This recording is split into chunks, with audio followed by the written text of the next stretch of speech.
ఈ వీడియో చూసే ముందుగా ఓం నమః శివాయ అని కామెంట్ చేయండి. మాఘశుద్ధ సప్తమినే రథసప్తమి అంటారు. అంటే సూర్య భగవానుడి పుట్టినరోజన్నమాట. సూర్యుడు 7 ఆశ్వాలతో కూడిన రథం ఎక్కి వస్తాడన్నది మనకు తెలిసిందే. మన్వంతర ప్రారంభంలో మాఘశుద్ధ సప్తమి నాడు సూర్యుడు తొలిసారి రథాన్ని అధిరోహించి భూమిపై అవతరించాడట. అందుకే రథసప్తమి పవిత్రమైన రోజుగా భావిస్తారు.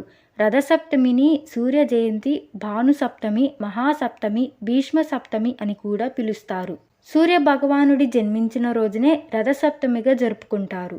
రథసప్తమి రోజు ఉపవాసం ఉండి సూర్యుడిని పూజిస్తే వ్యాధుల నుంచి ఉపశమనం లభిస్తుందని ఆధ్యాత్మిక పండితులు అంటున్నారు. హిందూ ధర్మంలో రథసప్తమి లేదా అచల సప్తమికి ఎంతో విశిష్టత ఉంది. దీన్ని ఆరోగ్య సప్తమి అని కూడా పిలుస్తారు. మాఘ మాస శుక్లపక్షంలో వచ్చే సప్తమి తిథి 2025 సంవత్సరంలో ఫిబ్రవరి 4 మంగళవారం ఉదయం 4:37 ప్రారంభమవుతుంది. ఇది మరుసటి రోజు అంటే ఫిబ్రవరి 5 బుధవారం నాడు 2:30 ముగుస్తుంది. ఉదయం తిథి ప్రకారం 4వ తేదీన మంగళవారం నాడు రథసప్తమిని జరుపుకుంటారు. ఈ సమయంలో ఉపవాస దీక్షలు, సూర్య భగవానుడికి ప్రత్యేక పూజలు చేస్తారు. భూమిపై సమస్త జీవరాశికి ప్రాణశక్తిని, ఉత్తేజాన్ని ప్రసాదించే అధినాయకుడు సూర్యుడు. అందుకే భానుడిని ప్రత్యక్ష దైవంగా పేర్కొంటారు. హిందూ సాంప్రదాయం ప్రకారం సూర్య ఆరాధనకు ఎంతో ప్రాముఖ్యత ఉంది. మాఘమాసం శుక్లపక్షంలో వచ్చే సప్తమి తిథి నాడు జరుపుకునే రథసప్తమి మరింత విశేషమైనదని చెబుతారు. ముఖ్యంగా ఈ పర్వదినాన సూర్యుడు 7 గుర్రాలపైన దక్షిణాయం నుంచి ఉత్తరాయణం వైపు ప్రయాణం సాగిస్తాడు. అందుకే మాఘ సప్తమి మొదలు వచ్చే 6 మాసాలు ఉత్తరాయణ పుణ్యకాలమని పండితులు చెప్తారు. అందుకే ఎంతో పవిత్రమైన రథసప్తమి రోజున భక్తులు వేకువజామునే లేచి నదీ స్నానాలు ఆచరించి సూర్య భగవానుణ్ణి ఆరాధిస్తారు.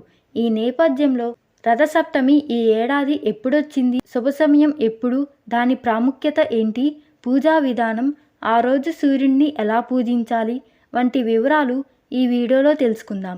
రథసప్తమి రోజు తెల్లవారుజామున నిద్రలేచి ఇంటిని శుభ్రం చేసుకొని పవిత్ర నదిలో స్నానం ఆచరించాలి. సూర్యుడికి ప్రతీక అయిన జిల్లేడు ఆకులు తల మీద పెట్టుకుని స్నానం ఆచరిస్తే ఫలితం ఉంటుంది. 3, 5, 7 జిల్లేడు ఆకులు, వాటి మీద అక్షింతలు, రేగిపళ్ళు ఉంచి తలంటు స్నానం చేయాలి. ఇలా స్నానం చేయడం వల్ల కర్మనా చేసిన పాపాలు, జన్మ పాపాలు, తెలిసి తెలియక చేసిన 7 రకాల పాపాలు తొలగిపోతాయి. స్నానం చేసిన అనంతరం సూర్యకిరణాలు ఎక్కడ స్పష్టంగా పడతాయో అక్కడ ముగ్గులు వేసి సూర్యదేవుని ఫోటో లేదా విగ్రహాన్ని ఉంచాలి. గంధం, కుంకుమ పెట్టి ఎర్రని రంగు పువ్వులతో ఆ చిత్రపటాన్ని అలంకరించాలి. అనంతరం నువ్వులు, బెల్లం కలిపి నైవేద్యంగా పెట్టి సూర్య భగవానుణ్ణి పూజించాలి. అలాగే కొబ్బరి పుల్లల సహాయంతో చిన్న రథాన్ని తయారు చేసి ఆ రథానికి పూజ చేసి ఆవు నెయ్యితో చేసిన దీపం వెలిగించాలి. ఈ రోజున సూర్య నమస్కారాలు చేయడం వల్ల ఆయురారోగ్యాలు సిద్ధిస్తాయి. ఇంకా సూర్యునికి అర్ఘ్యం ఇవ్వాలి. ఆదిత్య హృదయ పారాయణం చేయడం మంచిది. చక్కెర పొంగలి నైవేద్యంగా సమర్పించాలి. చిక్కుడు ఆకులలో సూర్య భగవానుడికి ఈ ప్రసాదాన్ని నైవేద్యంగా సమర్పించాలి. రథసప్తమి నాడు సూర్య భగవానుని ఆరాధించడం వల్ల ఆరోగ్యం, ధనవంతులు, కీర్తి, శక్తి, జ్ఞానం, అనారోగ్యం నుండి స్వస్థత, హానికరమైన శక్తుల నుండి రక్షణ లభిస్తాయి. హిందూ పురాణాల ప్రకారం కశ్యప మహర్షి, అదితిదేవి దంపతులకు సూర్య భగవానుడు జన్మించాడు. ఆయన పుట్టినరోజునే రథసప్తమిగా జరుపుకుంటారు. ఈ రోజున ప్రవహించే నదిలో స్నానం చేయడం వల్ల విశేషమైన ప్రయోజనాలు కలుగనున్నాయి. ఈ పవిత్రమైన రోజున తలపై 7 జిల్లేడు ఆకులను ఉంచుకొని నీటితో తల స్నానం చేస్తే 7 జన్మల పాపాలు తొలగిపోతాయని చెప్తున్నారు పండితులు. అంతేకాకుండా రథసప్తమి నాడు సూర్యదేవుణ్ణి పూజించడం, దాన ధర్మాలు చేయడం వల్ల కోరిన కోరికలన్నీ నెరవేరుతాయని, ఆర్థిక పరమైన రంగాల్లో మంచి లాభాలొస్తాయని, ఆరోగ్యం విషయంలో మెరుగైన ఫలితాలను పొందుతారని భక్తులు విశ్వసిస్తారు. అందుకే రథసప్తమి రోజు సూర్య దేవాలయాల్లో ప్రత్యేక పూజలు నిర్వహిస్తారు. సూర్య భగవానుడికి సంబంధించిన 7 గుర్రాలు 7 వారాలకు చిహ్నాలు. ఈ 7 గుర్రాలను వేద ఛందస్సులు అని పేర్కొంటారు.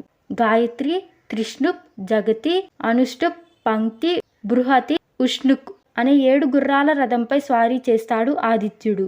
ఈ రథంపై మేషం నుంచి మీనం వరకు ఉన్న 12 రాశుల్లో ప్రయాణిస్తారు.